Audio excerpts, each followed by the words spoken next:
No, ahí está. Liz. No, ahí está bien. Andrés. Ay, ya empecé a grabar en serio. ¿Ya? Sí, nosotros vamos después de 2, ustedes. 3. Estamos entregando las hojas. ¿Qué toca grabar todo? Ay, qué lindo, yo tengo que hacer.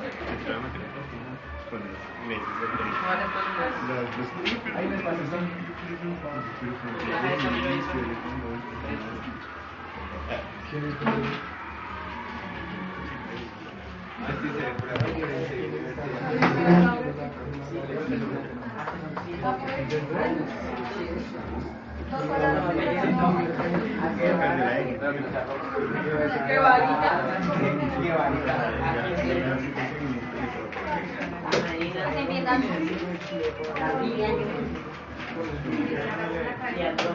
¿Quién faltó? Levante la mano. Camilo, bueno, tú me vas a cambiar porque yo soy malo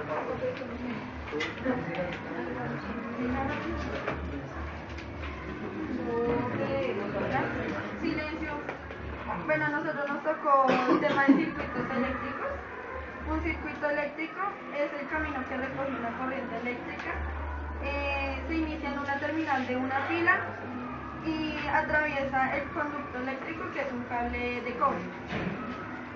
Llega a una resistencia, que es un foco, y continúa por el conductor, llega al interruptor y regresa a la otra terminal de una pila. Ese es en sí como el recorrido que hace un circuito eléctrico. ¿Ya? Bueno, los componentes o las partes son: la primera es el componente, un dispositivo con dos o más terminales en el que puede influir interiormente una carga. El otro es el nodo, un punto de un circuito donde concurren más de dos conductores. A, C, B, D, E son nodos. Bueno, la otra parte es la rama, conjunto de todas las ramas comprendidas entre dos nodos consecutivos. El otro es la malla, cualquier camino cerrado en un circuito eléctrico. La otra es el puente, componente que se encarga de transformar algún tipo de energía en energía eléctrica. Y por último está el conductor, comúnmente llamado cable. Es un hilo de resistencia despreciable, idealmente de acero, que es uno de los elementos para formar el circuito. Bueno, el otro es que sigue. ¿Ya firma? Bueno, las leyes de los circuitos. Entonces existen unas leyes fundamentales. La primera es la ley corriente de Kirchhoff. Es la suma de las corrientes que entran por un nodo debe ser igual a la suma de las corrientes que salen de ese nodo. Ley de tensión de Kirchhoff. La suma de las tensiones en un lazo debe ser cero. La otra ley es la ley de Ohm. La tensión es una resistencia desigual al producto del valor de dicha resistencia por la corriente que fluye a través de ella. La otra regla que continúa es el teorema de Norton. Cualquier red que tenga una fuente de tensión o de corriente al menos una resistencia es equivalente a una fuente ideal de corriente en paralelo a una resistencia. Sigue el teorema de Thevenin. Cualquier red que tenga una fuente de tensión o de corriente al menos una resistencia es equivalente a una fuente ideal de tensión en series con una resistencia. Y ya. La primera ley es la ley de Kirchhoff. Entonces, esta ley también es llamada ley de nodos o primera ley de Kirchhoff. Es común que se use la sigla LSK para referirse a esta ley. La ley de las corrientes de Kirchhoff nos dicen que en cualquier nodo la suma de las corrientes que entran en ese nodo es igual a la suma de las corrientes que salen, de forma equivalente que la suma de todas las corrientes que pasan por el nodo es igual a cero. Entonces que todas las corrientes que pasan por las distintas terminales en un punto eléctrico tienen que dar cero. Ya. Entonces está... Ya. La segunda ley es la ley de los lazos. Bueno, en esta ecuación, solo lo voy a leer porque dice que en un lazo cerrado la suma de todas las caídas de tensión es igual a la tensión total suministrada. De forma equivalente, la suma algebraica de las diferencias de potencial eléctrico va a ser cero. Esta es la ecuación para hallar todo eso. Dice que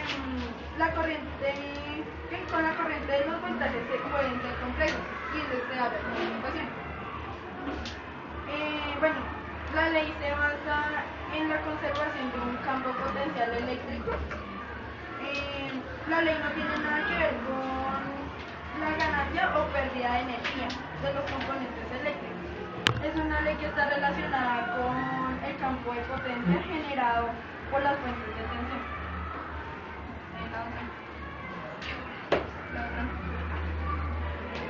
Bueno, ahora campo eléctrico y potencial eléctrico.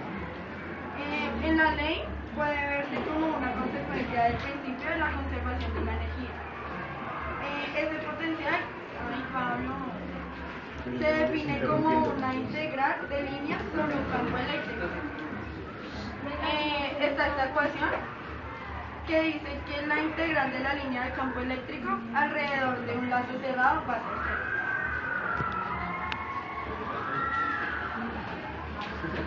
cero. La electricidad en casa. La energía eléctrica es necesaria para nuestro hogar. En la casa siempre se van a encontrar unos puntos que va a ser los enchufes, las pilas y las baterías. Las pilas y las baterías suministran una energía, un tipo de corriente eléctrica que se denomina corriente continua.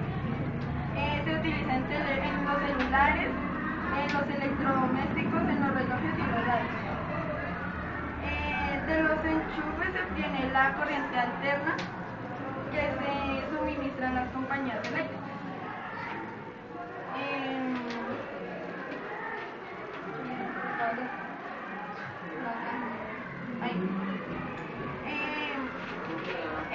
En la casa siempre va a haber como un contador de luz que mide el consumo y el interruptor de control de potencia que controla la potencia utilizada, sea como máximo la potencia concentrada. En ese contador se conforma por un interruptor general que conecta y desconecta todo el aparato. Un PIA, que es un pequeño interruptor automático que impide que pase el circuito y sean corrientes muy altas que puedan ocasionar incendios. El interruptor diferencial, que es un dispositivo que ayuda a proteger a las personas de ser electrocutadas. Y eso es todo. Gracias.